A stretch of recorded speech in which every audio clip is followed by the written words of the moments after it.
The views and content expressed on the following program are provided solely for informational and entertainment purposes. They do not constitute legal advice. A podcast is not a substitute for retaining a competent, licensed attorney to advise you on your specific legal situation.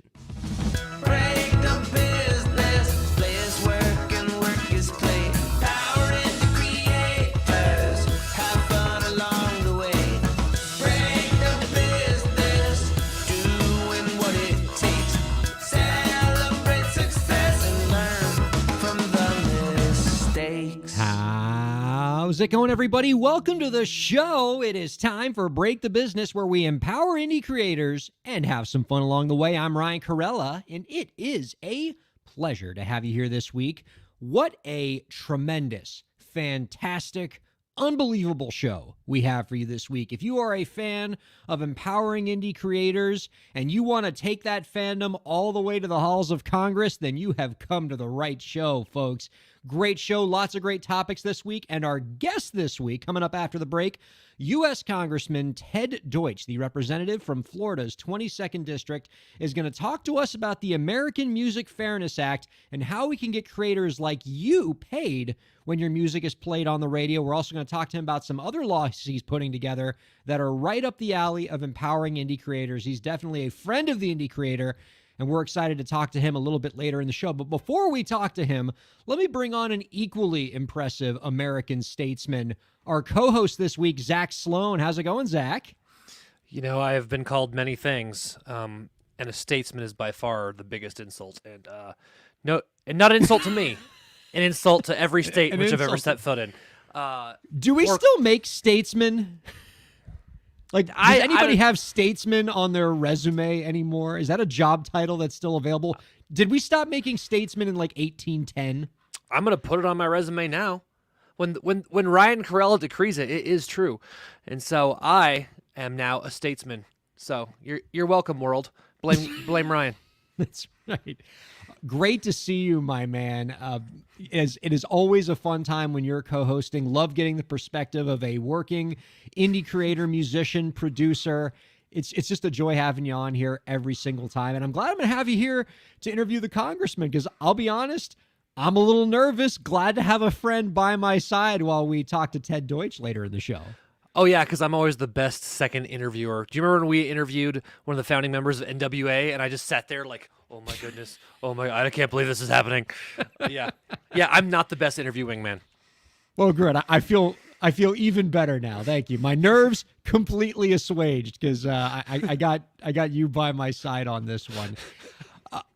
I got to say, last few days, Zach, I have gotten pretty obsessed with the Olympics coverage. And I don't understand, like this time of year when the Winter Olympics starts, suddenly I start giving a damn about curling and slalom. And I'm from Miami. We don't have any of these sports anywhere near us for at least 1,000 miles. But NBC gets me every 4 years. I start caring about figure skating and Super G, and they got me again. I know you're a new dad, Zach, so your time is super limited. Have you checked out any of the Olympics coverage? I'm going to let you know, about 4 years ago, the Winter Olympics were happening, and I found out because you talked about it on the podcast.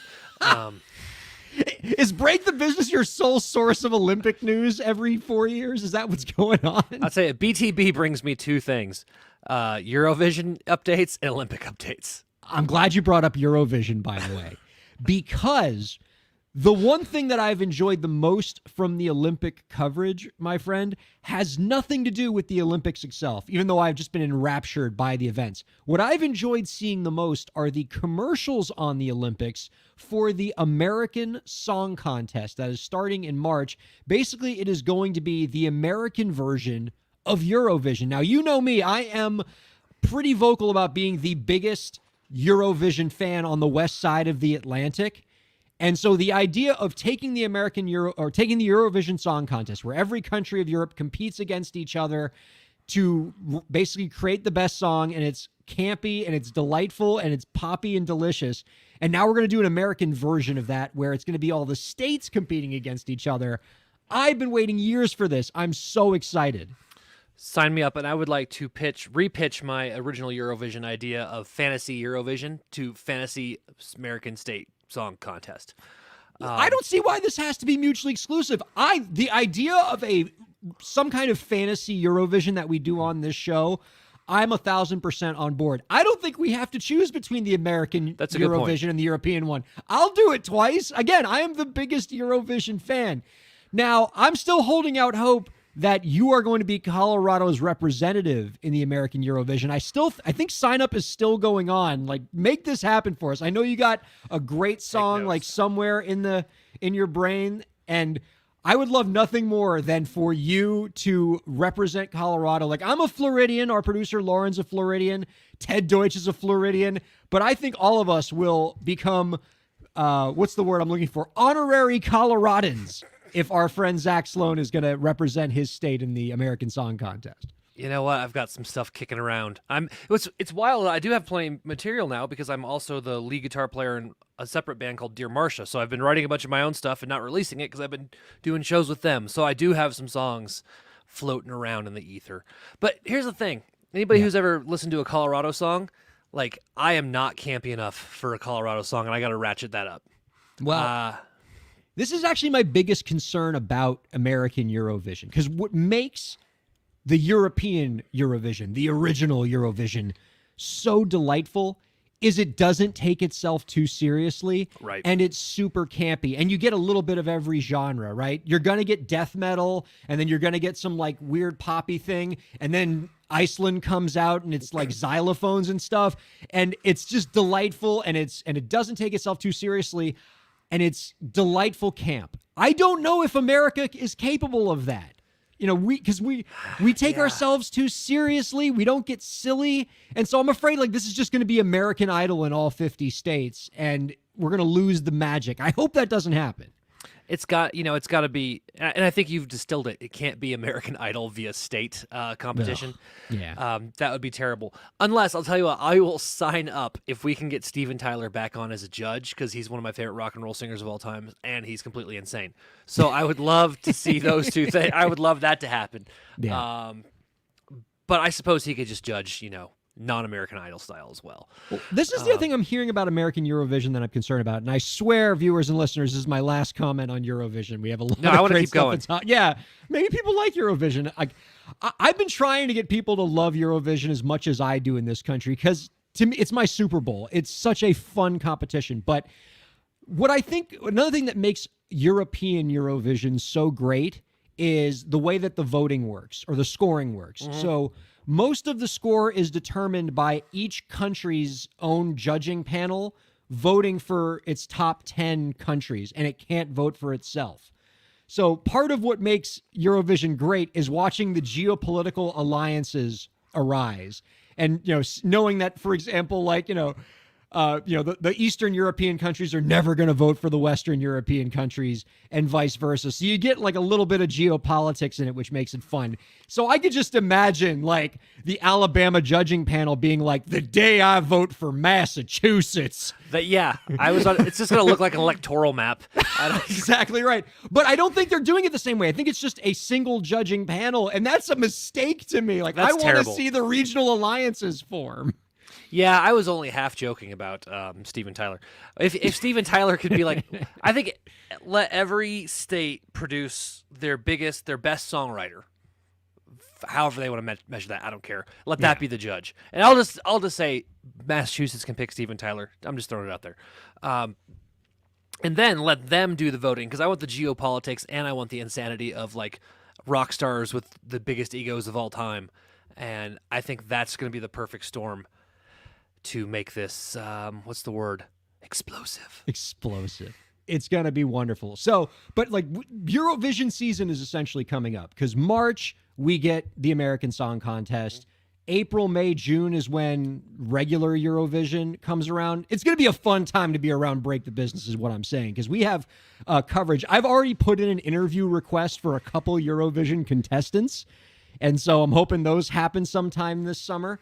All right. Enough Eurovision talk, or perhaps not enough. But Can I make a joke?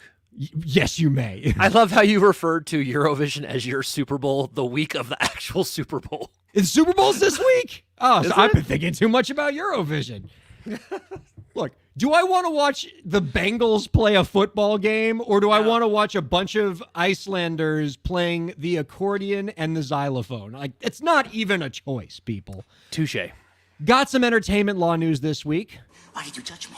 You killed innocent people. The means to an end. You started a massacre. I caused the revolution. You betrayed the law. Law! Thank you, Mr. Asante. I haven't played that sound effect in so long. People are so lost. When So I you see- first started tuning into this podcast, that was my favorite thing that you all, because you had a segment, you and Metal Dave had a legal segment, and you opened it with that like every week, and it always made me so happy. I know. We got to bring the old podcast stuff back. So you see, folks, whenever we talk about entertainment law news around here, we have to play the Judge Dredd quote, and so that's where that comes from. And boy, do we got some entertainment law news this week. We're talking about NFTs. I can't think of anything that's happening in the music industry right now, Zach, that is more polarizing, more Jetsy and Sharksy right now than NFTs and the current discourse about this. Like, before we get into the story, have you sort of formulated any thought of what you think of NFTs in the music industry in principle? I have no idea. Right? There's this weird part of me that thinks maybe I just don't understand it like I need to. And then there's another part of me that says, but this is all ridiculous, right? I don't know. I really don't know. I saw that Paul McCartney, or like Hey Jude, went out for like $76,000 as an NFT, so which struck me as low. But I don't know if I have an opinion because I don't know if I'm all that informed, and I hope Ryan, you can alleviate that for me. I don't know is a perfectly acceptable answer, and I would say that's probably where I'm sitting on it, in as much as, though I have tried to study up on what NFTs are and the impact they'll make on the music industry, I can't tell you one way or another whether this is a value add to the business or if it's going to be something that hurts the industry. And I think the answer is yes. And it's both. Yes. Agreed. Because I have firsthand worked on a few legal matters where I've seen a lot of potential for NFTs. And I've read a lot of stories of indie creators making a decent living with NFTs or starting to scratch the surface of that. When I think of somebody like Jonathan Mann, who wrote the song for this podcast, who's doing great stuff with NFTs right now. I've seen artists who are attaching NFTs to things like concert tickets and meet and greets to kind of create like digital special edition albums. So I've seen NFTs work, and I think there's potential. Here's the problem. There's also a dark side to this NFT world. There are a lot of providers out in the marketplace who are basically using NFTs in a way that is not creating value, and in a lot of ways is stealing the intellectual property of indie creators. And case in point, we have a couple stories of allegedly shady NFT platforms that have allegedly engaged in activities where they are taking the intellectual property of indie creators, putting it on their platform, slapping the NFT letters on it, and using it to build their platform without the artist's permission. So a couple stories about this. So first, we have this company, HitPiece. HitPiece is a marketplace where they purport to allow people to buy and sell NFTs of their favorite songs. So you go on that website, it's like, oh, look, there's a Taylor Swift NFT. I want to buy and sell that. Bob Dylan's here. The Beatles are here. Man, how did HitPiece get all of these amazing artists to license their material for their platform? Oh, that's right, they didn't. And so, but they were using these names to get, and in a lot of cases, like the platform doesn't actually, not only do they not license the music, they don't even have the music, right? They're just sort of putting those names up there, and then they'll build the NFTs later, I guess, if there's a demand for them. It's not even completely clear. What is clear is that they were putting these artists on their platform and a bunch of indie creators, like just, folks like in the Zack Sloane category, who just, went on the platform one day and said, wow, why is one of my songs on these platforms? I don't recall authorizing this. And it created so much bad press on Twitter because the indie music community just came down on this platform that now the platform is shut down. But not before the RIAA, the Recording Industry Association of America, hit HitPiece with a cease and desist letter and, telling them to stop what they're doing. Now, Zach, you're an attorney as well, so you might have been acquainted with the two kinds of cease and desist letters. There's the stop what you're doing right now cease and desist letter where it just says stop it. And then there's the stop what you're doing right now. The second one is the cease and desist letter that strikes fear into the heart of every attorney. It's the stop what you're doing right now cease and desist letter. And we would like an accounting of all of the profits you have accumulated on this platform. Because that letter means, stop right now so you don't damage yourself any worse. But also, we're definitely going to sue you, so let us know how much we're going to be able to get from you in damages. And that's the cease and desist letter that they got from the RIAA. Because, a lot of intellectual property is getting taken by these platforms. We've talked about this on the podcast before. We had a listener question that was talking about making NFTs. And one of the things that we talked about on the show was you can't make an NFT with intellectual property that you don't own. If you don't own the rights to a piece of intellectual property, you can't make an NFT out of it. Similarly, if you don't, if you put Taylor Swift's name on your website, you're violating her trademark rights. Right. You're violating her right of publicity. You're appropriating her name, image, and likeness. That's what we lawyers like to call a tort. And so you are just, it's basically a first-year law student's menu of intellectual property offenses that you've committed by putting up a platform like this. So, you better believe the RIAA and a bunch of other platforms are going after this. A bunch of other groups are going after this platform. Well, and was the first clue not that they were called a hit piece? I mean, doesn't that sound like a bad joke from Entourage? Like, okay, I did it myself. But, like, that is a terrible name, and they deserve to be sued for that alone. Second, I would love it if one of my NFTs, like one of my songs, turned up as a random NFT like this, because I could at least be like, hey, somebody gives a crap. That's awesome. I don't know. Then I would sue. But I was about to say, like, I feel like you're going to look at that and be like, ooh, I guess my kid's first year of college is paid for. This is good. Let me rephrase. I would love that because I register my copyrights. Yeah, that's my boy. Love it. Yeah. And you're absolutely right. If you name your company Hit Piece, like, it sounds like you're doing something shady. That has shady startup written all over it. But they're not the only one that's attracting a lot of negative attention lately. Hit Piece's webpage, by the way, is down now. They're pivoting, as they like to say in startup parlance. But there's another platform that's attracting some negative attention as well called NFT Music Stream, which is doing a lot of the same kind of thing. They have been accused of scraping data from third-party streaming services to mint NFTs without artist permission, and another situation where a bunch of indie creators were reaching out to this platform and saying, hey, stop doing this. I haven't licensed you the right to do this. You can't use my name. You can't use my likeness. You can't use my album cover on your webpage. You can't use my music. This is pretty clear violations of my intellectual property rights. And what I think is the funniest thing about all this, Zach, is the company's responses. Because once they sort of got their proverbial hands caught in the cookie jar, then you start getting the statements. And I want you to tell me which of these two statements is funnier. So if you go on the hitpiece.com webpage right now, the page is gone. It's just a sentence that says, we started the conversation and we're listening. And so that to me is pretty funny. Like, they've already kind of, like, they got a publicist in there. They're trying to fix their PR disaster. And then you have NFT Music Stream that has responded to all their negative publicity. Lauren, do you have the tweet for us? I think I sent this to you, of what NFT Music Stream is saying in response to all the artists saying, you can't use my material without my permission. Here's the tweet.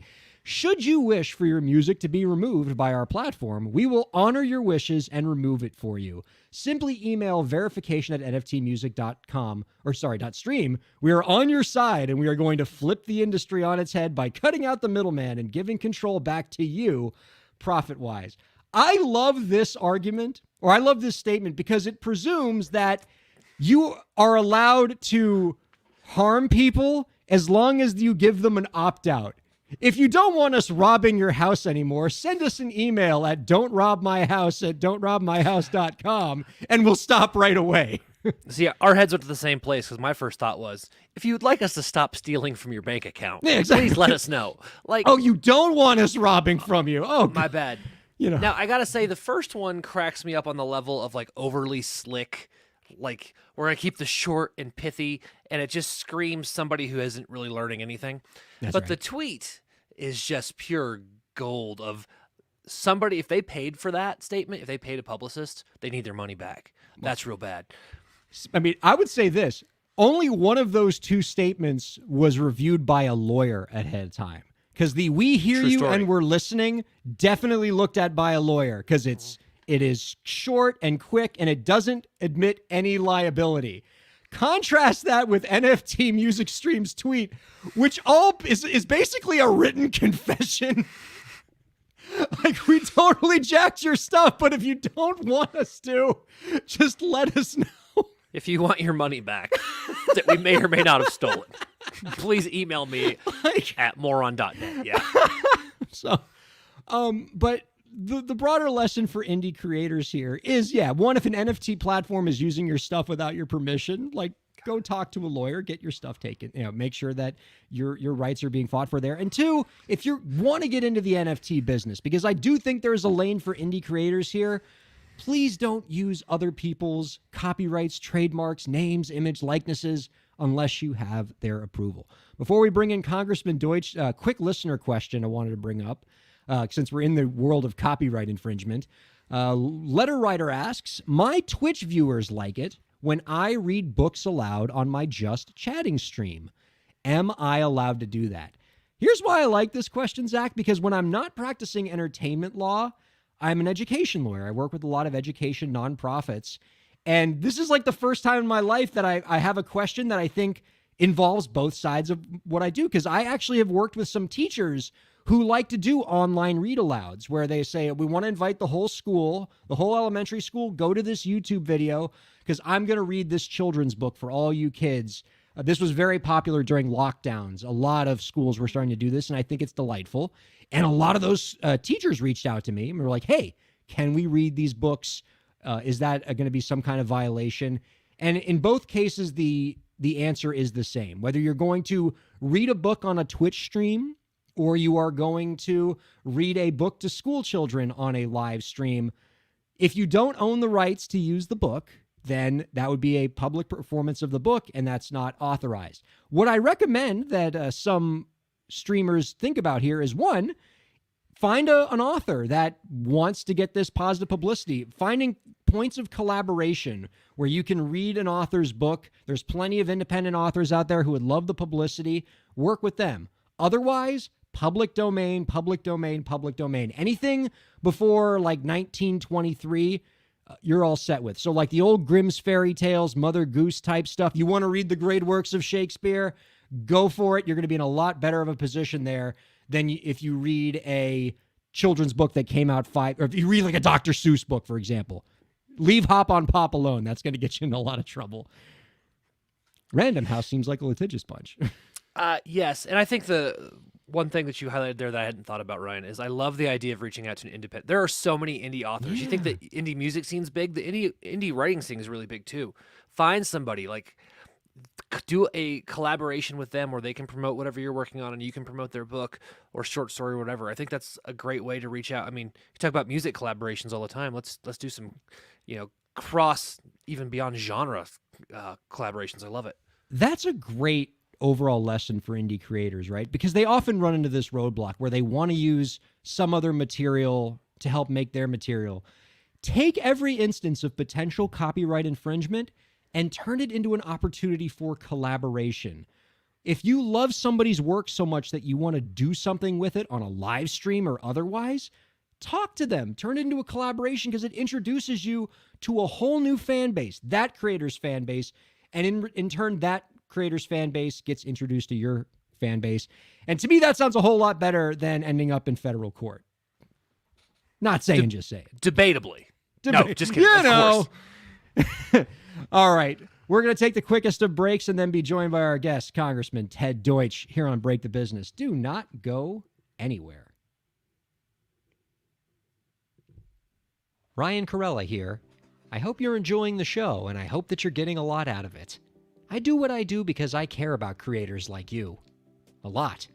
I've dedicated my career to helping creative professionals, entrepreneurs, and organizations move forward. I do it by hosting this program, and I'm also proud to do it in my legal practice. If you're a creative professional looking for solutions-oriented legal services to help you further your goals, I'd love to help. My firm RKPA does contracts, commercial law, copyright, trademark, and more. Visit rkpalaw.com to learn more. That's rkpalaw.com. Ryan A. Kairalla, PA, Miami, Florida.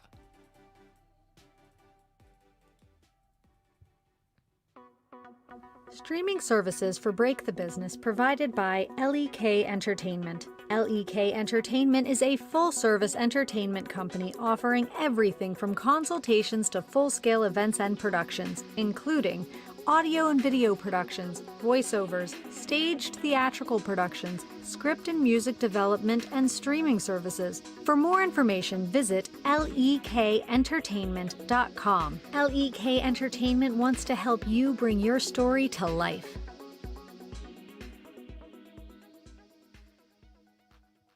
Thanks for supporting Break the Business. If you have a question or topic that you want us to discuss, email us at breakthebusiness@gmail.com. You can follow the host, that's me, on Twitter at Ryan Kair, and you can follow the show at the BTB Podcast. Be sure to subscribe to the show on Twitch, YouTube, and Facebook, and on all major podcast platforms. And now, let's get back to the show.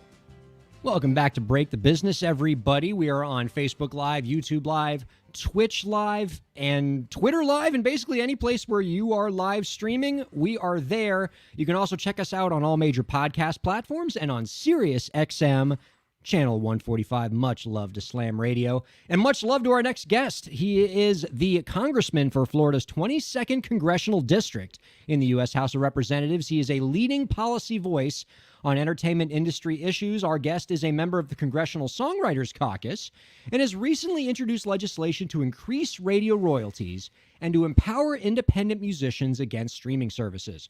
You can find out more about our guest's work by visiting www.teddeutch.house.gov. We are happy to welcome Representative Ted Deutch on to Break the Business. Hello, Congressman.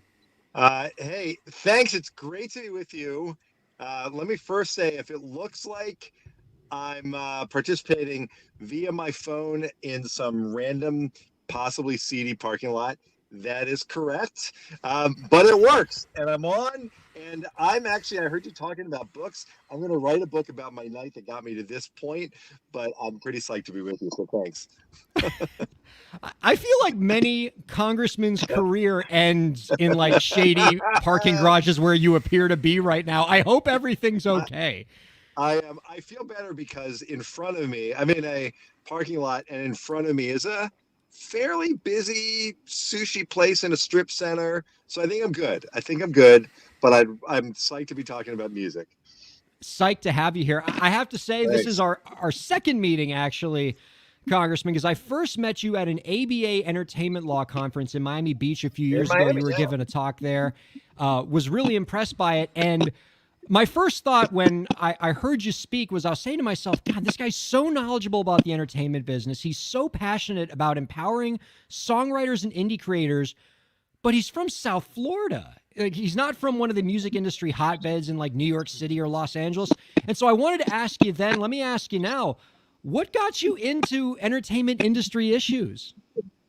Well, it's a great question. And first of all, remember, all of the people in the industry in Los Angeles, in Nashville, Miami, by the way, South Florida is booming, but in the industry.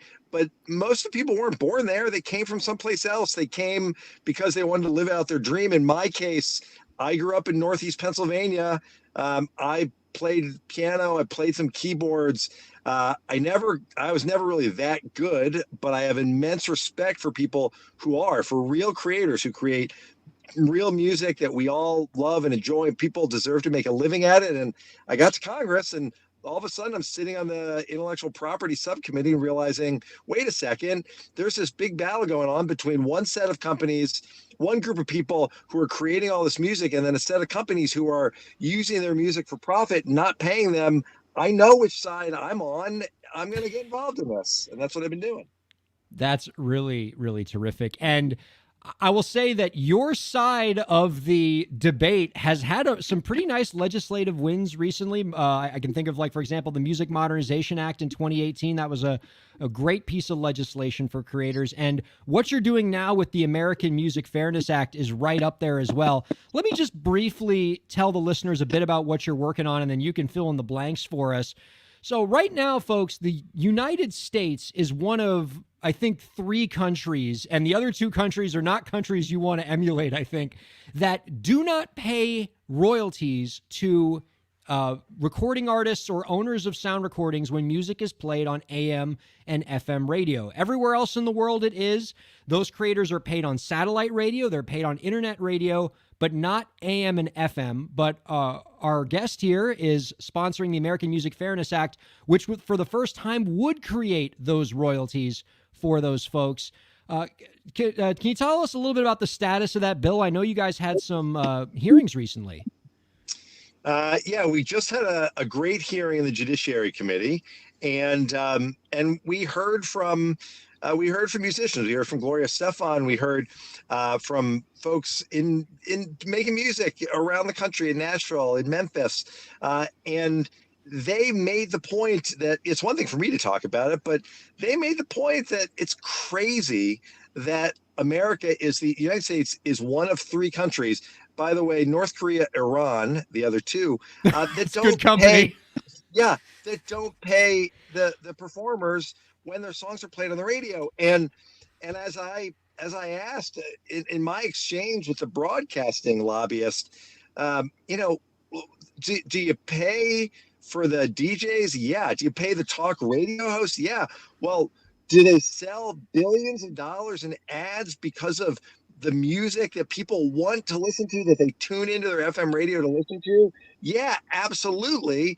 And yet they're not getting paid for it. So they're making money. They're not paying for it. It's an old historic wrong.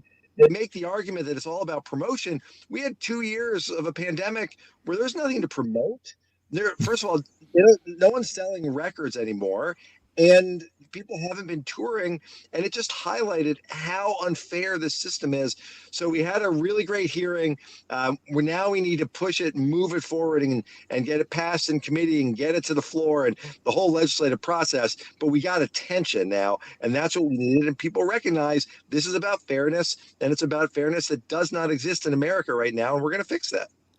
And this is the first time a law like this has been proposed. I think in every session of Congress, there's always somebody who is advocating for a fix in this performance royalty that needs to be fixed. Why has it been so hard for this law to change? Why is it so hard to get us to leave the same camp as North Korea and Iran? Yeah. Well, one of the reasons is that the broadcasters don't want to pay it, and they make arguments that year after year are the same. So they, as I said, they say, well, we're going to promote all these musicians, and that's worked for all of these years. Well, talk to any of the legacy artists, talk to people who aren't touring, can't tour, made music years ago, and they're now they should be earning a living from having their songs played on the radio, and they're not. The pandemic is what's different this year. The pandemic is the reason that people have come to understand, 1, the importance of music in their lives, which maybe they hadn't thought about quite as much until now, and 2, the realization that all these songs they're listening to, for people who are also trapped at home for months and months because of the pandemic, they ought to be paid. It's just about fairness, and I think people are starting to get it, and that's why we're working so hard, and that's why I'm so grateful to be able to chat about it with you. And I know an argument that a lot of the opponents have made in the past is they would say, a performance royalty for recording artists and owners of sound recordings, that would bankrupt the mom and pop stations, the college radio stations, the independent stations. But you guys actually put a fix for that in this bill, right?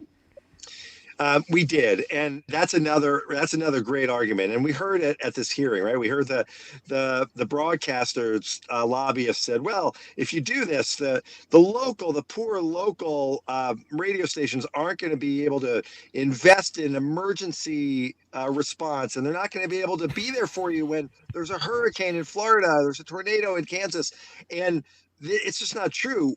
For the way that we structure this bill, the way that we wrote it, the payments are scaled. And so you can, if you're a small mom and pop radio station that does really important work in your community, which we acknowledge, which we want to make sure can continue, you can provide all of the music you want for just a few $100s a year.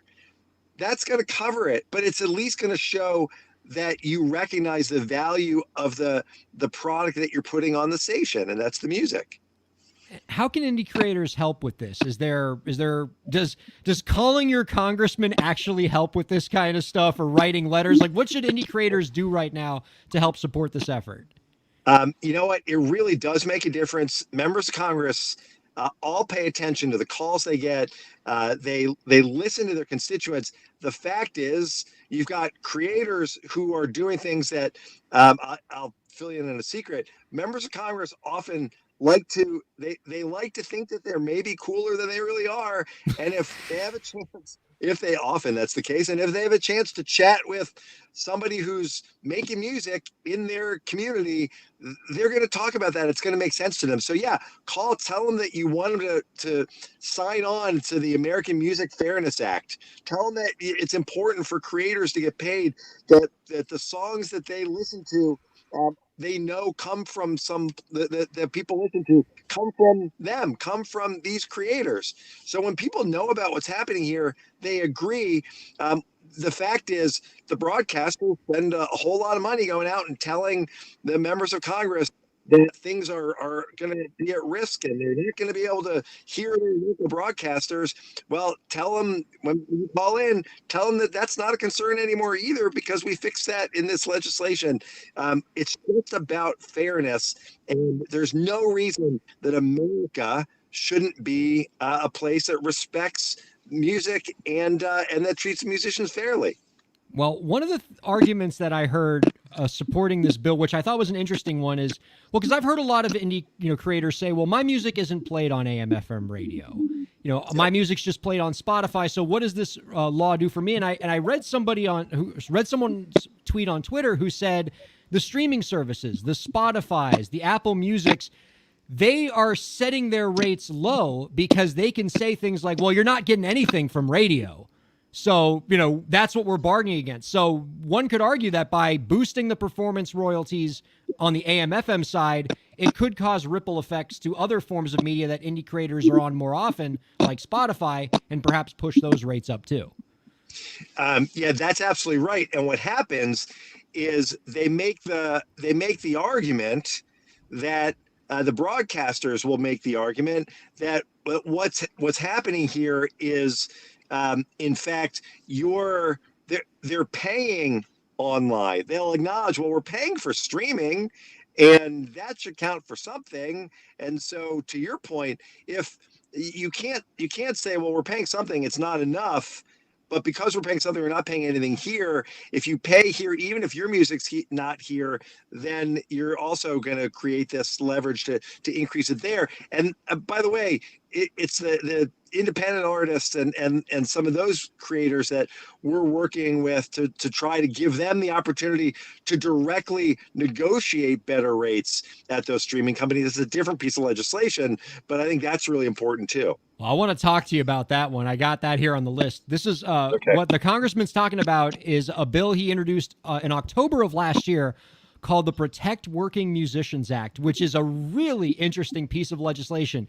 In fact, I actually encourage our viewers and listeners to actually go and read it on the House of Representatives website, because it's not a long bill. You can get through it pretty fast. It's not 1,000 pages, but it's a pretty powerful law if you're trying to empower indie creators against platforms like Spotify, because this bill, if I read it correctly, Congressman, would allow creators to collectively bargain and negotiate against platforms like Spotify to get better rates without that sort of collective bargaining constituting a violation of antitrust law, right? That's exactly what it does. The whole idea is you can't expect some indie creator to have a level playing field when they're going to one of the huge streaming services. That's why we introduced this law so that they can work together. And it's just trying to make things, again, it's about fairness, and it's trying to give them a little more strength, a little more power to make sure that they're compensated fairly for the music they're creating. Well, I really commend you for putting that law together, because the first time I read it, like, it just put a big smile on my face, because I'm an entertainment lawyer who works with indie creators. I follow every piece of federal legislation that comes out that impacts the music industry.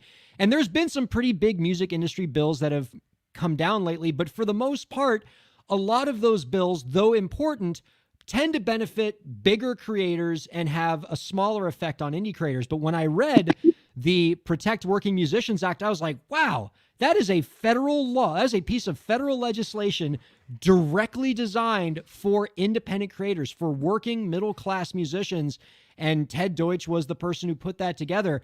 And so I commend you for sort of directly targeting that group and wanting to help that group, because you acknowledge that this is a group that needs help in the music business right now, particularly amid the pandemic. And it's just a really creative kind of law to do that.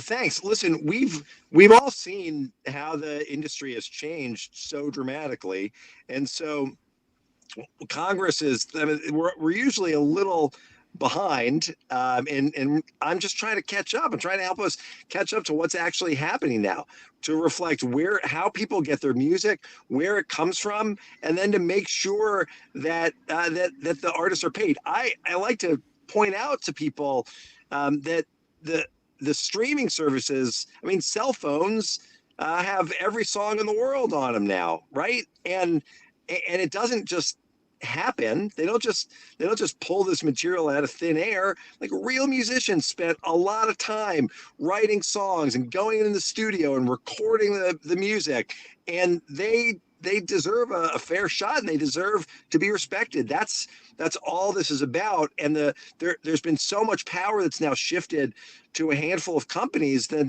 we just realized we need to try to give some power back to the people who are responsible for the product that made those companies so big to begin with. Can you talk a little bit about the chances of passage of each of these two pieces of legislation? I know the sausage-making process can be mind-boggling. I know that Congress is in the middle of a lot of things right now, but are we looking at a realistic chance of passage for either of these two bills?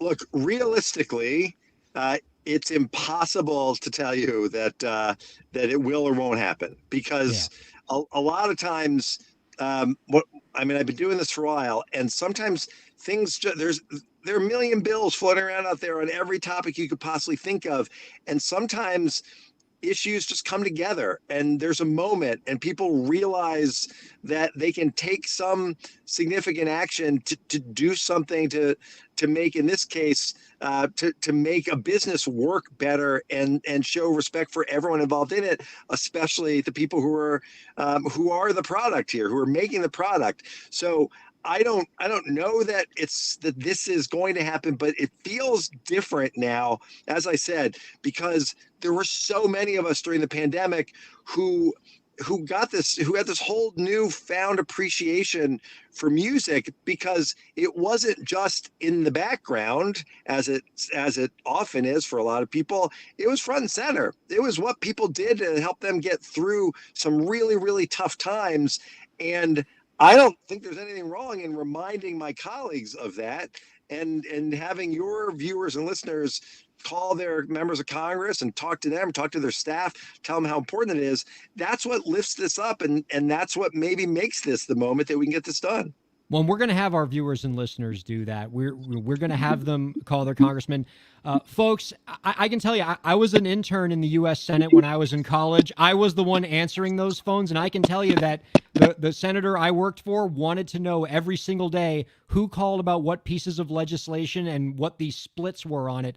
This stuff really does matter. And so we're going to call on your behalf, Congressman, and maybe on your end, you do a little bit of legislative maneuvering. I was talking to Zack about this before the show. We're thinking you just take these two pieces of legislation and just staple it to some like really popular resolution, like ice cream is delicious. And just, like as a rider or something. I think that's what they call those things, right? And get these things through. We know it takes some creative maneuvering, but you've been there around long enough. We're looking at all of those possibilities. Take the longest bill, put it in the middle, and we're on our way. It's going right into the I Love Puppies Act. We're going to get independent creators paid. That's as the author of the Prevent Animal Cruelty and Torture Act, the first ever federal anti-animal cruelty legislation.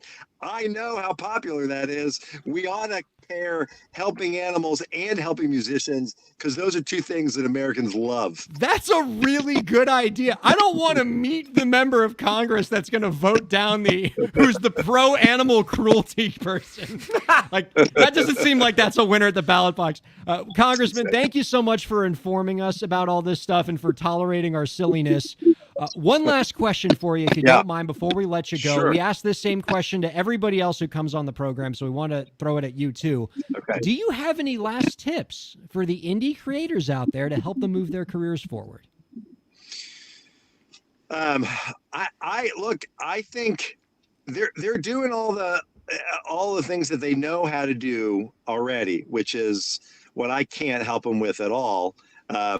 Certainly, if you've heard me play, you would know that why that's the case. But I can tell them that on issues like this, they've got stories to tell. It's what their business is, right? It's what they do every day. Is they tell stories. They help people tell stories. They make the music for others to tell stories. And in this case, those skills can just be transferred to the place where I work. Go tell those stories to their members of Congress. Like, seriously, take one morning, schedule a meeting with your member of Congress or their staff. Staff is really important, and go in and just tell them why they're there and what they're trying to do. That's how we move this forward. And they have real power that they probably aren't even aware of in the political system, and they should take advantage of it. Fantastic. Congressman, thank you so much for your time. Keep fighting the good fight. All right. Thanks for having me. Take care, guys. Thank you. Right on. Congressman Ted Deutch, everybody. That was cool, huh? Dude, I dropped this in the Twitch chat, but that's the most rock and roll congressperson I've ever met in my life. Oh my God. That He guy's awesome. seems so cool. And again, there's lots of laws that get written all the time about the entertainment industry. I mean, the Music Modernization Act that just passed a couple years ago was probably the single biggest piece of entertainment copyright law since the 1909 Copyright Act, or at least the 1976 one. But the fact that Congressman Deutch is out there drafting legislation that is specifically built for helping indie creators, so using the force of federal law to help everyday musicians like you, Zack, that makes him a pretty fantastic guy in my book. And I love the fact that he's so close to where I live. The Florida 22nd is just one county up from where I am. I'm in Miami-Dade. He's up. He represents a beautiful area. He's like Broward County, Coral Springs, Parkland, Palm Beach. Great area, great people there, great communities, and he's fighting for indie creators. So how can you not like the guy? Well, I'll tell you, when you first told me that he was going to be our guest, I was like, I know that name, and now I know that name is as an animal rights advocate. I'm sure that's where I heard his name previously. It was about that other piece of legislation he had talked about.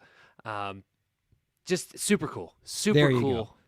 So lest you be one of those cynics out there, viewers and listeners, who just think that politicians are terrible. Remember that there's one politician out there who is pro indie musician and pro helping animals. Like, we can all agree that we can like that guy. Even if we don't trust all the other politicians, let's trust the puppy and indie artist politician. We're on board with him. This might be the first episode we've got through with me, Ryan, where I have not gone on a angry tirade. So It's amazing that it's the politician episode that kept me level. So I appreciate it, Congressman. His next campaign commercial is just going to be like his arm around the coolest musician you can think of while he's like petting the most adorable golden retriever. That'd be awesome. And he's going to win 98% of the vote. It's going to be fantastic. Or he's petting the musician on the head. Or petting the musician on the head. Whatever gets the job done. But, I mean, he needs our help, though. I'm telling you, like, calling your congressman really does help. And if you want an example of what he was saying about musicians being really good lobbyists, look no further to a guest we've had on this program, Ari Hurston, who basically single-handedly as a musician lobbied for changes to California labor law that would help independent creators. Like, and he did it for the reasons that we talked, that the congressman talked about. He went into the offices, and politicians generally aren't cool people, and they want to be around cool musicians to look more cool. And so they'll bring you into their office. They'll hear what you have to say, and you'll have the opportunity to influence policy because cool people can influence things. It's amazing, you know, lest you be a cynic like me, which I'm not going to be because I'm getting through the whole episode. It's also nice to hear a congressperson talk about how you can actually make a difference, because sometimes you feel like, especially in indie creation, sometimes you feel like the deck is stacked against you. Here's something you can do to go out there and take action to help your future. And it's nice to have at least one person in the halls of Congress fighting for us. Before we sign off for this week, Zach, you were talking to me before the show about the Rock and Roll Hall of Fame nominees that just got announced. And I got so engrossed with ranting about alleged NFT scams that I completely forgot about the Rock and Roll Hall of Fame, which is weird because it's one of my go-to podcast rants. Like whenever it happens, it's like Eurovision. I'm going to devote a whole show to it because I'm obsessed with it. And I straight up missed it this week because of everything that was going on. But thankfully you caught it. What are your feelings? Who even got nominated? I thought we were getting through an episode without me ranting. All right, here's the deal. Never. We've got some problems. First of all, stop calling it the Rock and Roll Hall of Fame. It's the Music Hall of Fame. That's fine. That's fair. Beck is nominated. Great. Love it. I'm shocked he's not in. Pat Benatar, how is she not in already? I don't understand. Kate Bush, Devo, how are they not in? Duran Duran. Eminem is up for his first year, which seems early to me, but apparently he's been around that long and I'm old. The Eurythmics, Judas thinking Priest. back, I was like, wow, it has probably been long enough, which makes me feel sad. I know. Like, these are all, like, at some point, why aren't they just admitting, like, don't nominate 15, just let them all in. There's no names on this list that are terrible. You haven't named a single nominee where I'd go, oh, they don't deserve to get in yet. Every one of those. Yeah, the MC5 is up. The New York Dolls, like Dolly Parton. New York Dolls still, they're one of the architects of, like, the punk scene. My God. Yes. Yeah, I mean, like, we can rant about that. Lionel Richie, Carly Simon, Tribe Called Quest. I mean, Rage Against the Machine. All these, like, just say yes to all of them and, you know, say yes to, I don't know, man. You know what? I'm just in too good of a mood from talking about indie creators making more money in animals to be really angry, other than to say, let them all in. They're all great. Every last, I mean, of those names, Dolly Parton's getting in now, right? Because of just, you know, like, how is she not? The lady's, like, she basically cured COVID. I think we can let her into the Rock and Roll Hall of Fame. Yeah, I don't understand. I don't understand how she's not already in, which is what blows my mind. You gave me a bunch of names just now where I'm pretty shocked that they all are in it, especially because a lot of those names are like the kind of older sort of, you know, under the radar musicians that the boomers and, you know, silent generations at that run the Rock and Roll Hall of Fame, they love those kind of artists. They love the Kate Bushes. They love the New York Dolls. Like those, like that is, like I get it when like it takes forever for a band like Bon Jovi to get in because it took them a long time. Right. Or like somebody like Lionel Richie is going to have a little bit of trouble getting in because the perception is, oh, they're too poppy, they're too commercial. But I mean, New York Dolls and Kate Bush, that is like right up their alley. Like that's pure rock and roll. They were, you know, they are architects of their subgenre, and you know, and have achieved so much and have inspired generations of musicians after them. I mean, did I read? Did I have this right that Mariah Carey's still not in yet? I do not believe she is.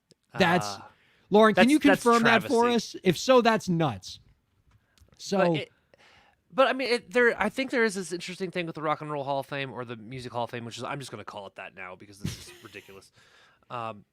Is that it has never been completely clear to me, and I've read the criteria how people are selected. It's like 25 years after your first record, okay, fine, but then how do they pare it down from that? It seems so painfully subjective that of course there are going to be oversights. Like Dolly Parton's not in already, really?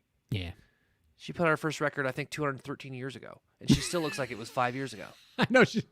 Maybe that's what it is. I think the judges got tricked just because of how she, because she hasn't aged. She looks exactly the same that she did in like 1989. And so they're like, she's only been in the game for like 5 years, right? We can't put her in the Hall of Fame yet. Yeah. Maybe that's it. Or maybe, as if country music isn't gender discriminatory enough as it is, maybe that's a holdover from that as well. I don't know. That was the name that I saw, and I was like, what do you mean she's not in? That's ridiculous.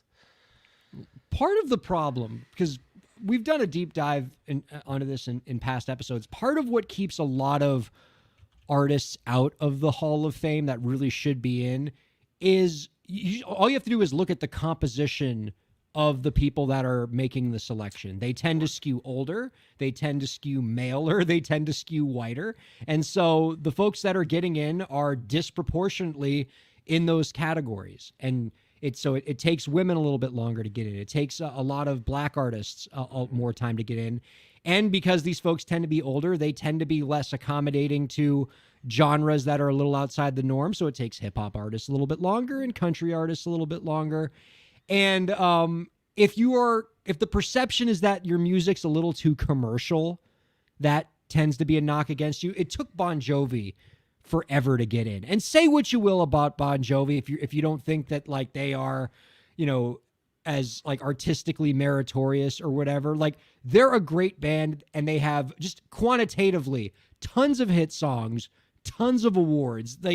And so like the only way you're keeping them out is just like some kind of absurd snobbery because they've checked off all the boxes. Mariah Carey's in that category too. Like if you're not letting her in, it's just because you don't like her music. But in terms of the amount of number one hits she has, I think she had like the most number ones of all time until very recently. One Sweet Day had the longest stretch at number one until very, very recently. So quantitatively, and in terms of the impact she's had on her genre, that can't be disputed. So if you're not letting her in, it's just snobbery, and that's not a good enough reason for me. And so Lauren did confirm, not only is she not in, they asked her to induct Gladys Knight and the Pips, which not saying they should be in, they should be in, but the fact that she's inducting, let me throw some facts at you.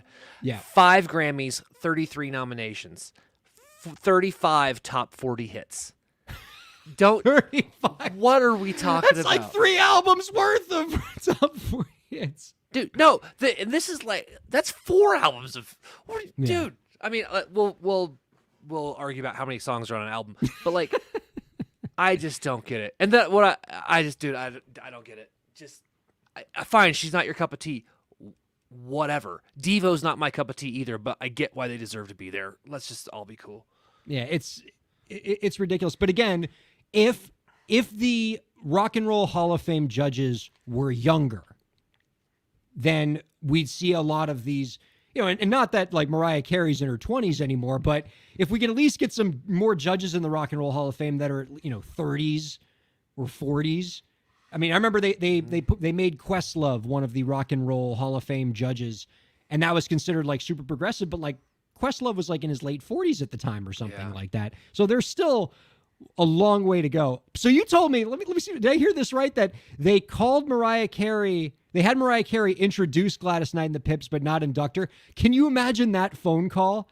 She's picking it up. Hey, this is so-and-so from the Rock and Roll Hall of Fame. And Mariah Carey's like, oh God, finally. Yes, my day has come. And they're like, we'd like for you to induct Gladys Knight and the Pips. Dude, that's brutal. That is brutal. Absolutely. My heart bleeds for her. My only hope is that when they called her, she wasn't eligible yet, so she knew. But also, like, I also think Mariah Carey might be the legit type of like Aretha Franklin style diva who does not care. Like, well, why should she? She's a lot bigger than they are. Yeah, I could just imagine Mariah Carey. This isn't even on her radar. Because I could imagine them keeping Taylor Swift out for a few extra years just to be jerks. I'm guessing she won't give a hoot. Yes, she won't care. Yeah, as well she shouldn't. All right. Our thanks to Congressman Ted Deutch for joining us this week and making us a whole lot smarter. My thanks to you, Zach, for hanging out. This has been an absolute pleasure. Our thanks to our producer, Lauren, as always, for making all this keep humming. And thank you all, viewers and listeners, for checking out Break the Business. It has been an absolute pleasure having you here this week, and we'll see you next week.